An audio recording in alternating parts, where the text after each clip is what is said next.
आज मी बनवणार आहे आलू मेथी पराठे। त्याच्यासाठी मी 2 आलू धुवून घेतलेत, मेथी धुवून घेतली आहे।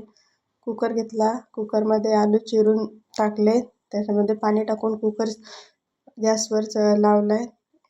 आता मी मेथीसाठी कढई घेणार आहे, त्याच्यामध्ये अर्धी पडी तेल टाकून जिरं टाकून मेथी टाकून ते मेथी चांगली परतून घेणार आहे।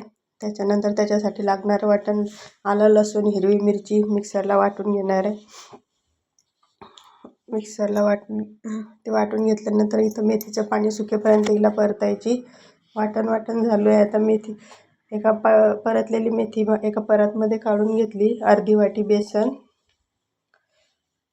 आणि मेथीमध्ये मावेल तेवढं गव्हाचं पीठ घेतलं आहे। त्याच्यामध्ये हळद, जिरे पावडर, ओवा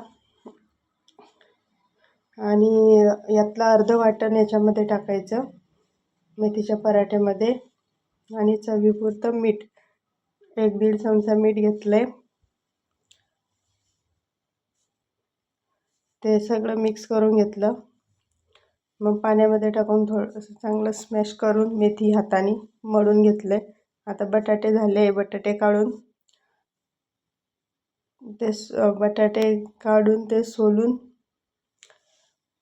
स्मॅश करून घेणार आहे। त्याच्यानंतर कढई ठेवली तापायला, त्याच्यामध्ये अर्धी पई तेल टाकून त्याच्यावर जिरं, मोहरी, पावभाजी मसाला आणि कोथिंबीर, ते हिरवं वाटण वाटलेलं थोडं आणि बटाटा स्मॅश केलेला मिक्स करून घेणार आहे आणि चवीपुरतं मीठ।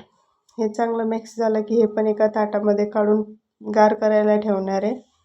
आता पराठे, मग अशी मेथीच्या पराठ्याचं सारण भिजून घातलं, ते अशी पारी लाटून त्याच्यामध्ये बटाट्याचं सारण घालून त्याचा पराठा लाटणार आहे।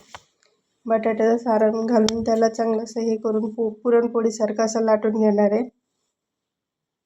असेच मी सगळे पराठे करून घेणार आहे। हे बघा किती छान झालंय मेथी पराठा, चवीला खूप छान लागतो।